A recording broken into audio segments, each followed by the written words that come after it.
Монгол улсад интернет нэвтрээд 30 жил, Монгол эрүүл мэндийн салбарыг цахимжуулах зорилт дэвшүүлээ 20 жил болж байна. Энэ 20 жилийн хугацаанд эрүүл мэндийн салбарт 31 сайд солигдсон байна.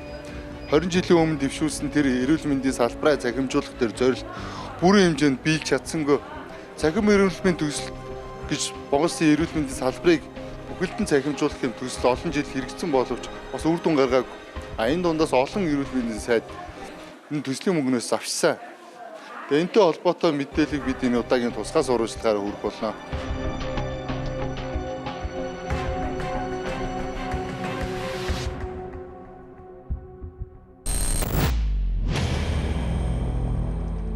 Эрх зүйн мэдээллийн нэгдсэн системээс шүүвэл Монгол улсыг цахимжуулах бодлого 3 үндэсний хөтөлбөртөөр суурилж хэрэгжсэн.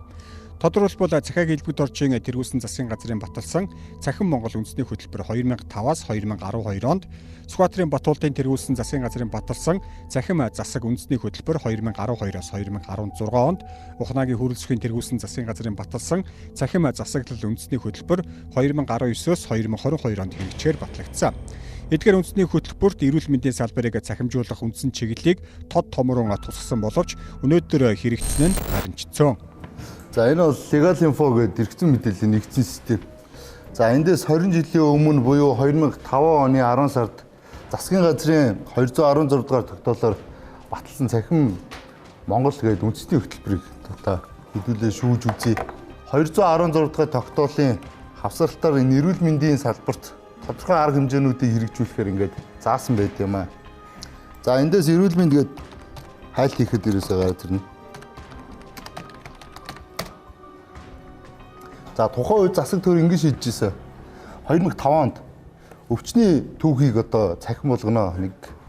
Хоёр дахь үйл энэ өвчтөн эмнэлэг эрүүл мэндийн даатгал 3-ыг нэгтгэсэн юм цахим платформтой болно. 20 жилийн өмнө шүү. Дээрэс нь энэ бүх эмнэлгээ цаасгүй эмнэлэг болгоно гэд. За дахиад эрентгийн зураг, компьютерийн томограф зураг, эхо зураг, за эмийн сангаас олгосон эмчилгээ, мис ажилбар, за тухайн үеийн өвчтөнд дүгжсэн хоол, төлбөрийн баримт, лабораторийн шинжилгээ гэдэг энэ бүх мэдээллийг эмнэлгүүд хоорондоо нэг рүүгээ явуулдаг. Өвчтөн хаана байгаа газараасаа тэр мэдээллээ тухайн сумын эмнэлэг ч юм уу, улсын эмнэлэг ч юм уу үзүүлчих юм боломжтой. Заавал нэг санчилсан цаас барьж ширээ яваад байдгүй. Ийм шийдлийг тухайн үед нэвтрүүлнэ гэж шийдэж ижээ. За тэрнээс гадна эрүүл мэндийн нэгдсэн сүлжээний юм платформтой болно. За энэ нэгдсэн юм платформоо ямар ч юм цахим аллагаас өртөж хэрэгжилж чадна, хамгаалж чаддаг болно гэдэг. Ийм зорилт дэвшүүлж ирсэн байна. Тогтоолын авсралтад зааснаар энэ 2005 онд дэвшүүлсэн үйл ажиллагааны хөтөлбөрийн үр дүн 2010 онд гарах ёстой байсан. Өөрөөр хэлбэл 20 жилийн өмнө дэвшүүлсэн бодлого 15 жилийн өмнө гарах ёстой байсан. Гэтэл одоо аль нь хийгдэг. За хийгдэггүй гэдэг нь одоо Монгол улсын хэмжээнд маш их ачаалттай байдаг хавдар судлалын үндэсний төв дээр очихоор харагдчихлээ.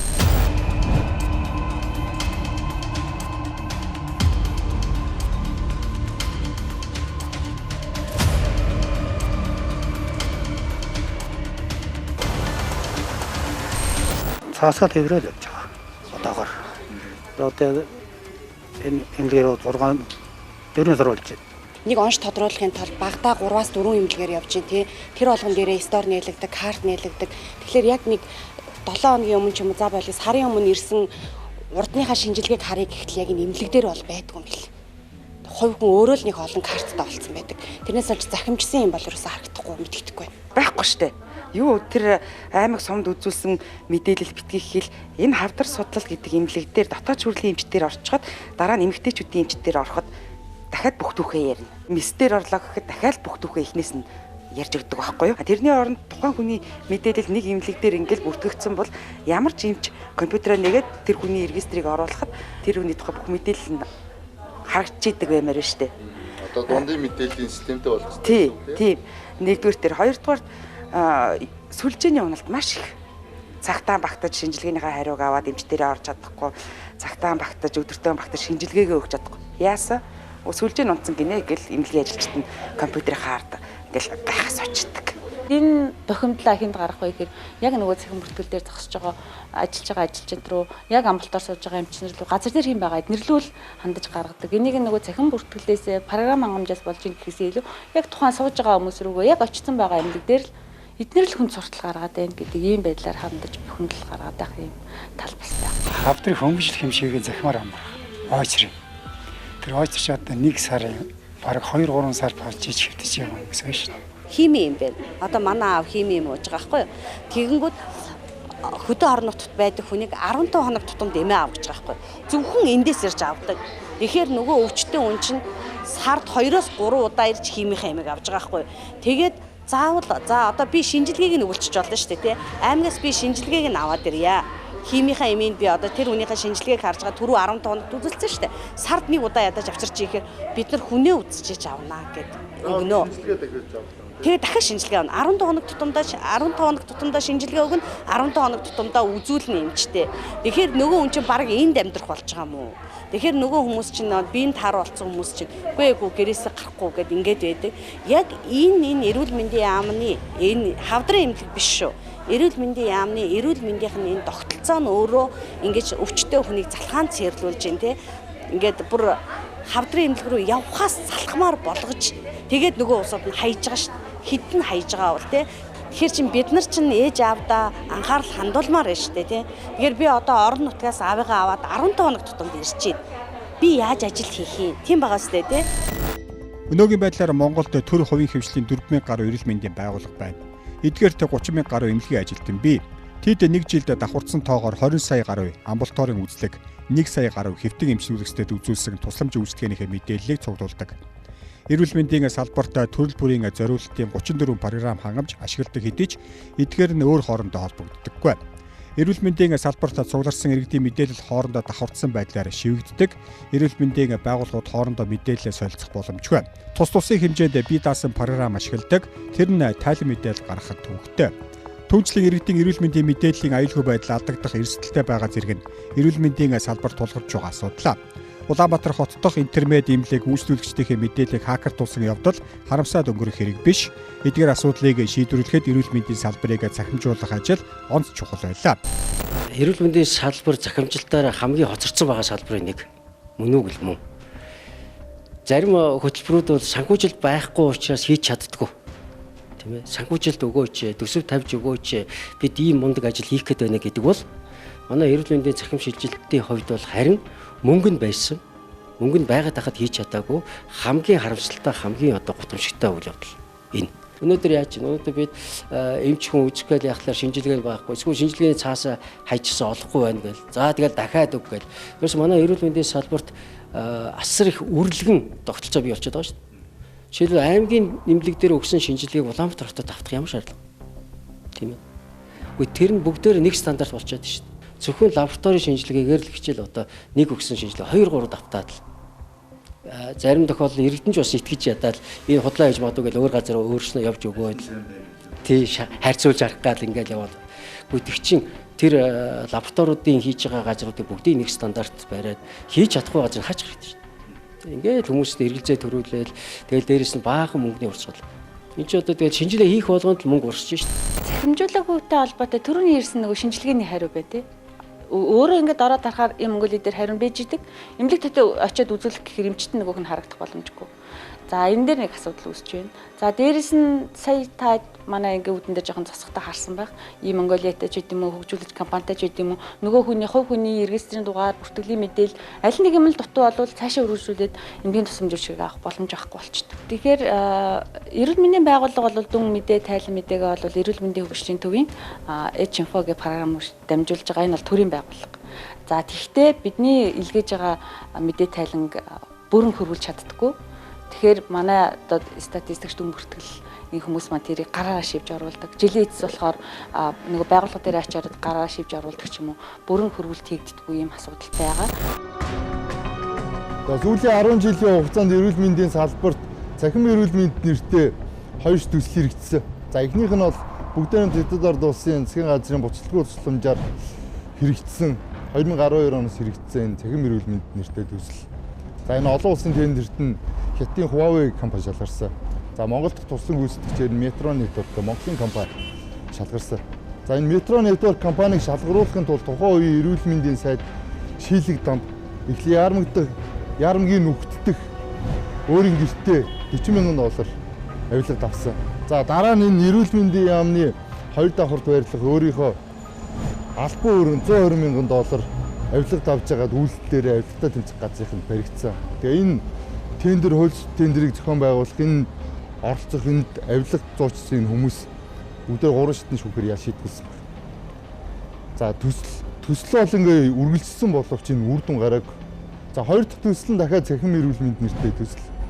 Дэлхийн банкны санхүүжилтээр 2016 оноос хойш хэрэгжиж явж байгаад ердөө ганцхан жилийн өмнө Дэлхийн банк дотоод аудитын шалгалтаараа энэ үр дүнгүй болчлоо гэд Монголд оруулсан тэр зээл тусламжийн хөрөнгөө татаад энэ төслөө зогсооцсон байна.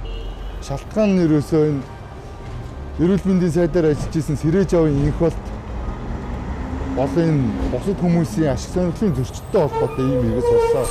Шийлэг дамп гэдэг нэг сайд өрөөндөө гардуулж исэн бас яг энэ цахим эрүүл мэндийн төсөлтэй холбоотой. Сүүлийнх нь одоо Сэрээжавын инх болт гэдэг танаа сонсгол дээр дуудагдсан эвлэлээр одоо өнгөрсөн 100 намарчин говьч хэтлээ. Цахим эрүүл мэндийн төсөл одоо хэрэгжсэн бол одоо Монгол улс ер нь яах байсан тий. Бид нар энэ бүрэн дүүрэн хэрэгжүүлж чадаагүйгээр ямар боломж ер нь алдсан юм бэ?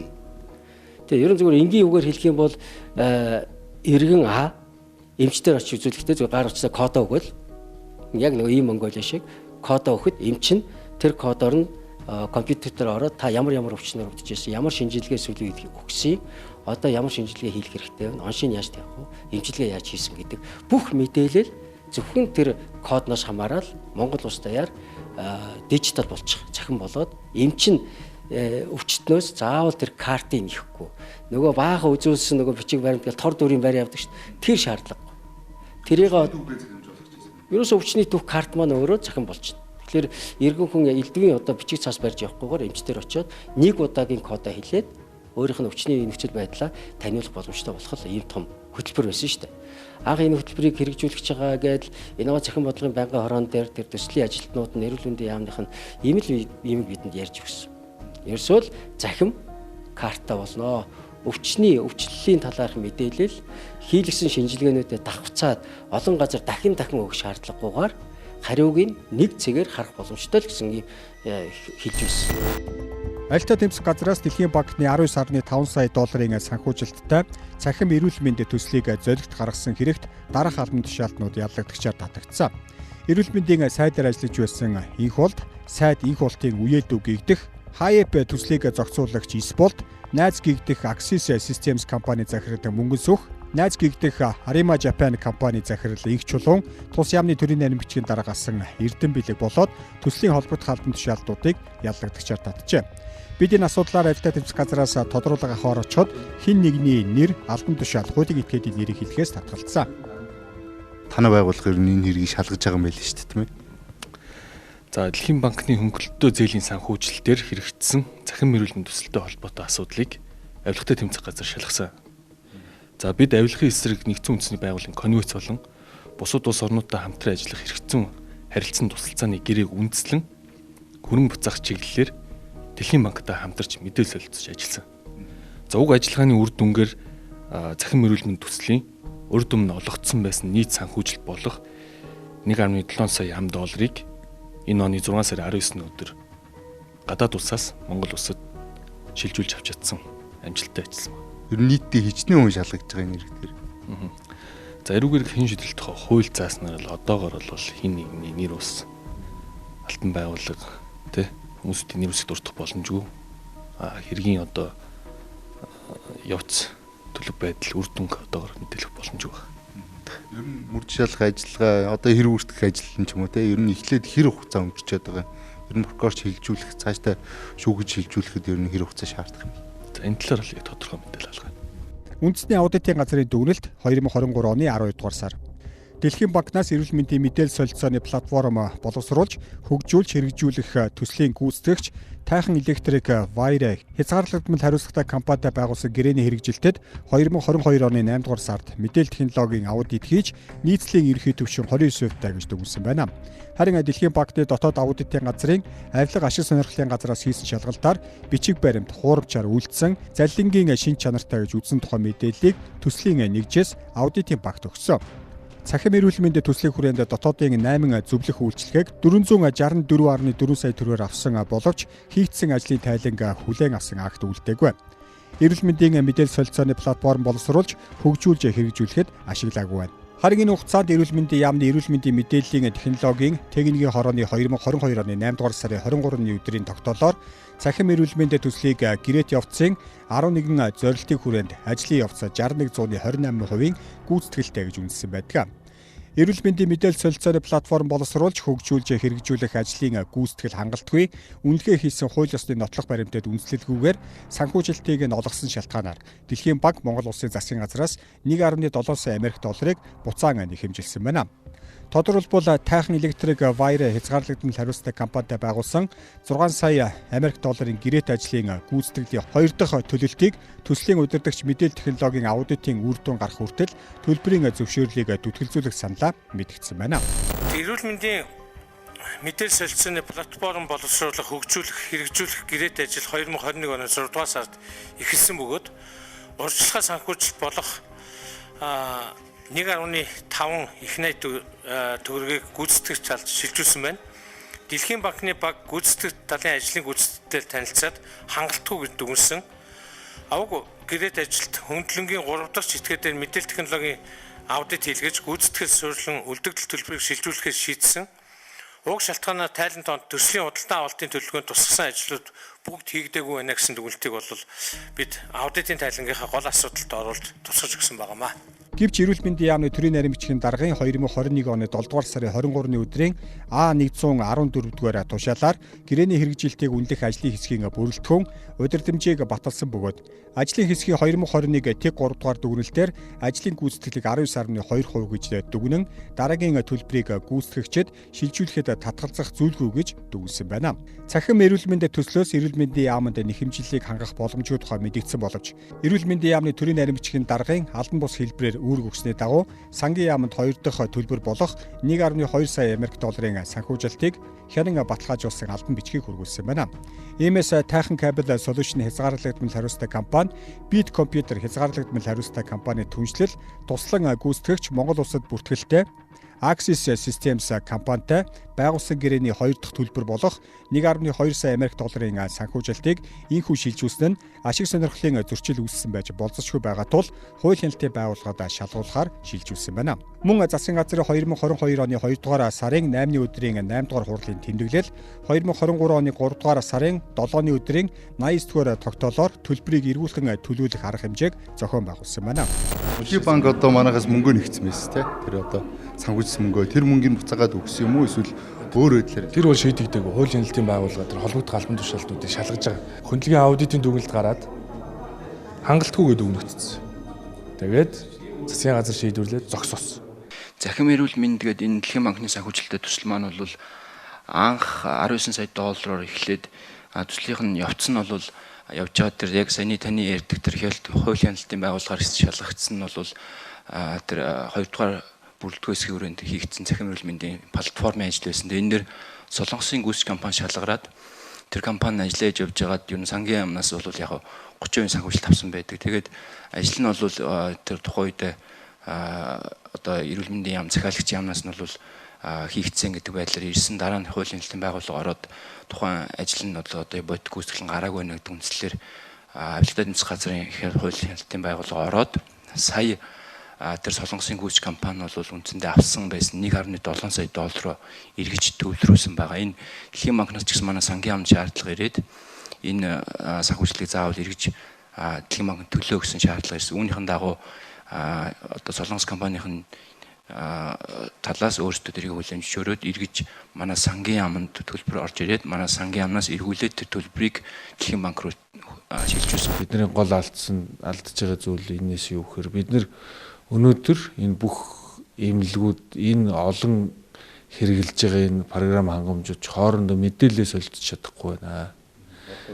Тэрнээс үүдэлтэйгээр одоо иргэдэд чирэгдэл учирч байна. Эмнэлгийн эмнэлгийн ажилтнууд чирэгдэл учирч байна гэдэг энэ асуудал. Энийг чинь шийдсэн тэр сум системийн 2 дахь ээлжиндээ явах хэрэгтэй, орох хэрэгтэй байсан.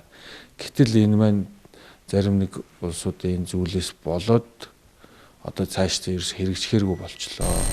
Монгол улсын засгийн газар Дэлхийн банкны олон улсын хөгжлийн ассоциац хоорондоо байгуулсан цахим эрүүл мэндийн төслийн санхүүжилтийн хэлэлцээрийг улсын их хурлаас 2015 оны 7 дугаар сард сойрхон батлаж байлаа. Харамсалтай Монгол улсын эрүүл мэндийн салбарт цахим шилжилт авчрах 19.5 сая Америк долларын зээл сайд дарга нарын шунлаас болж татагдлаа. Цахим эрүүл мэндийн төслийн хүрээнд дүрс архивлан хадгалах системийг мөн хөгжүүлэх ёстой байсан. Энэхүү системийг боловсруулах хэрэгжүүлэхэд 1.9 сая Америк долларын гэрээг Arima Japan компани амин компани түншлэлтэй байгуулсан тус арга хэмжээний хүрээнд улсын 1-р төв эмнэлэг, улсын 3-р төв эмнэлэг, Хөвсгөл аймгийн нэгдсэн эмнэлэг, Ус аймгийн нэгдсэн эмнэлэг, Гэмтэл сог судлалын үндэсний төв, Согон найрхан дүүргийн нэгдсэн эмнэлэг зэрэг 6 эмнэлэг, үндэсний дата төвд нийтдээ 5.4 тэрбум төгрөгийн өртөгтэй тоног төхөөрөмж програм хангамжийг нийлүүлсэн байна. Гэвч гэрээнд тусгасан 38 ширхэг тоног төхөөрөмж мөн програм хангамжийг холбогдох байгууллагуудад хуваарлаж суурилуулаагүй байдаг. Ингэхдээ Arima Japan компанийн 2.1 тэрбум төгрөгийн үнэ бүхий тоног төхөөрөмж програм хангамжийг гэрээнд зааснаас зөрүүтэй хуваарлсан байна. Үүнийг ашиг сонирхлын зөрчил үүссэн байж болзошгүй гэж үзэж хууль хяналтын байгууллагад шалгуулахаар шилжүүлсэн юм а. Цахим эрүүл мэндийн төсөл хэрэгжээгүйд харамсаж байгаа хүний нэг бол халдвар төвчл судлалын үндэсний төвийн ерхий захирал Эрдэнэхүү. Ер нь бол цахим сайн өгсөн бол нэгдүгürt хяналтын тогтолцоог сайн өгчих хэрэгтэй байсан. Улмаар нэг эмч зарцуулах нөгөө өөрөө урд нь бичээл одоо зөндөө юм бичлээ энэ нь одоо ингэдэг байлаа гэл ингээд бид нэр цахимжууллаа ш. Гэтэл одоо тэрнээсээ илүү олон маягтыг тэр цахим дээрээ бичиж байгаа. Тэгэл тэр болгоныг ингээд үнэн дутуу бүглэх гэх мэтчлээ. Гэтэл энэ цахим чи өөрөө ухаантай байх хэрэгтэй байхгүй. Шийдвэр гаргахад туслах хэрэгтэй. Гэтэл тийм байхгүй учраас өөрөө дандаа ингээд бичгэл хэлбэрээр. Гэтэл гадаад улс оронд дүгнэлт гаргахын тулд юу болсон бэ гэхээр бичгэл биш дүгнэлт гаргахаар хэрвээ тэр хүн толгой өвж байгаа бол толгойг нь чеклээл тийм ээ тэгж байгаа.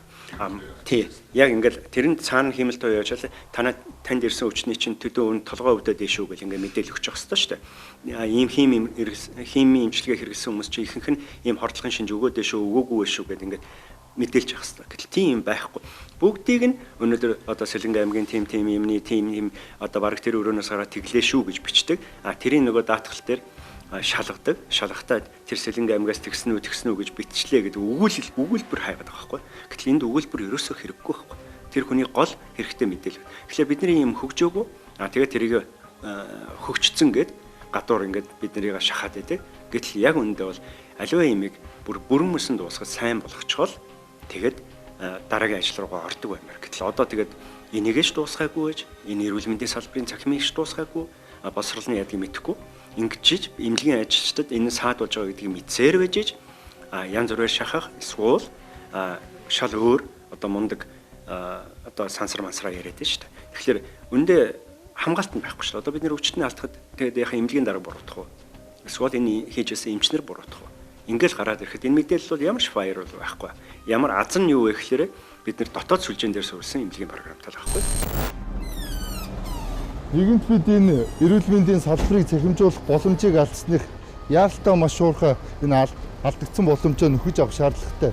Тэгэхгүй бол энэ цахим эрүүл мэндийн төслөөс завсагчид энэ хулгайлсан мөнгөө үл хөдлөх хөрөнгө болгоод байгаа юм, сурагдуулаад байгаа. Энэ хэрэг бол хизээ илрэх вэ гэхээр энэ хэрэг дээр улс төрийн нөлөөлөлт дарамжхалд үзүүлэхэ болсон цагт энэ хэрэг хурдан шийдвэрлэгдэнэ. Тэгэхээр бид энэ удаагийн туцгай сурвалжлагаараа цахим эрүүл мэндийн төслийн санхүүжилттэй энийг үүсгэлтэй холбоотой энээс урган гарч байгаа энэ хүндрэлүүдтэй холбоотой мэдээлэл хүргэлээ.